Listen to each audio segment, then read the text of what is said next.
Class 10 science को अरु पनि थुप्रै भिडियोहरु हेर्नको लागि यो च्यानलको प्लेलिस्टमा जानु होला। त्यहाँ क्लास 10 साइन्स को सबै च्याप्टरहरुको एक्सप्लेनेसन भिडियो र च्याप्टर वाइज न्यूमेरिकलको भिडियोहरु छुट्टै प्लेलिस्टमा पाउनुहुनेछ। आजको video current electricity and magnetism च्याप्टरको न्यूमेरिकल हो भनेर हजुरहरुले थम्बनेल हेरेर थाहा पाइसक्नु भयो होला।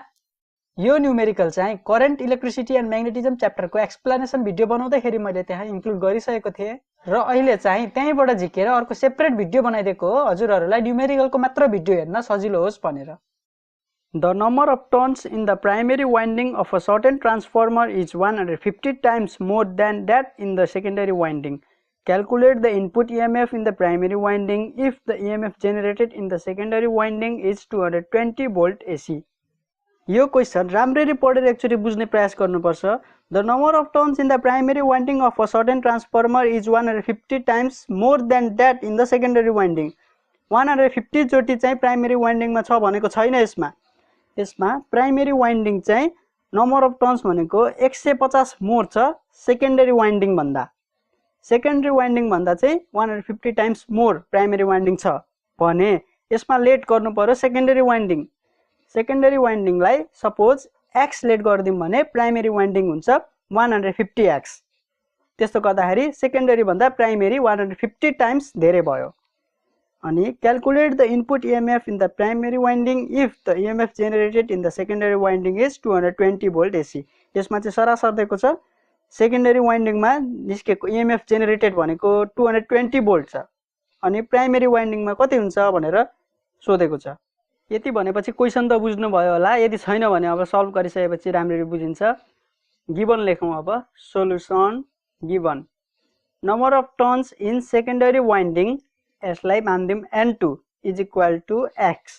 यो x चाहिँ लेट गरिएको हो।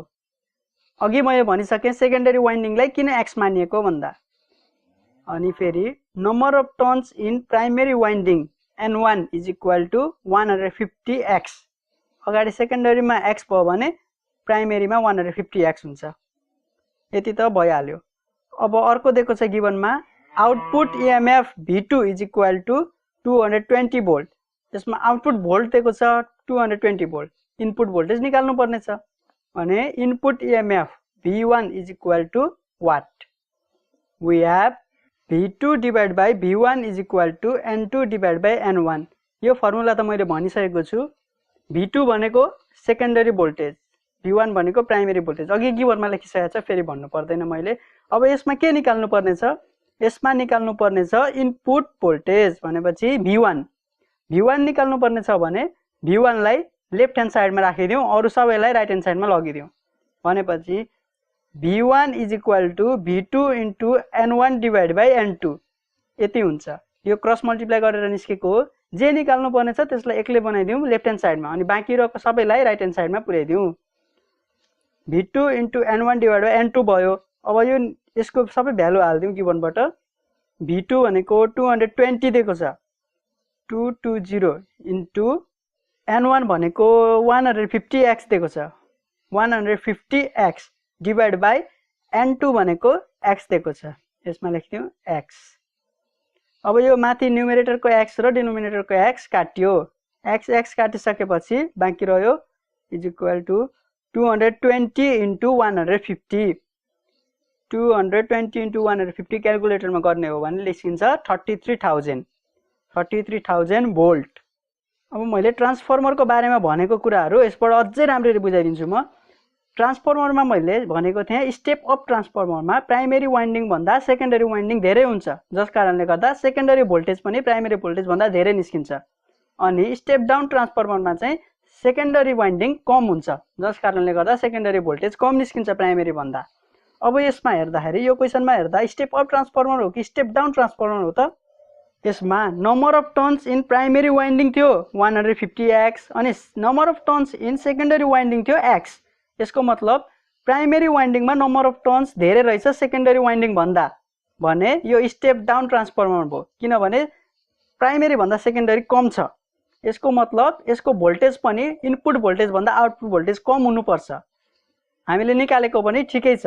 इनपुट भोल्टेज हामीले निकाल्यौं 33,000 आउटपुट भोल्टेज गिवनमा दिएको थियो 220 भोल्ट अनि 33,000 भोल्ट इनपुट दिँदाखेरि उताबाट आउटपुट निस्किने रहेछ 220 भोल्ट। यदि सेकेन्डरी वाइन्डिङको number of turns 150 times less भयो भने। अब मसँग यस्तै किसिमको अर्को न्युमेरिकल पनि छ, म त्यो सल्भ चाहिँ गर्दिनँ यो भिडियोमा, तर कसरी सल्भ गर्ने चाहिँ भनिदिन्छु। क्वेसन हेरौँ। Calculate the output voltage in a transformer if input voltage is 240 volt, ratio of the number of turns in secondary to the primary coil is 3:2। यो क्वेसनको गिभन चाहिँ लेखेर बुझाउँछु म। यसमा इनपुट भोल्टेज मतलब V1 दिएको छ 240 volt, output voltage V2 is equal to watt. V2 कति हो निकाल्नु पर्ने छ, थाहा छैन अहिले V2 कति भनेर। नम्बर अफ टर्न्स चाहिँ दिएको छैन क्वेसनमा, तर सेकेन्डरी कोइल टु प्राइमेरी कोइलको रेसियो दिएको छ। त्यसैले N2:N1 इज इक्वल टु 3:2 हुन्छ।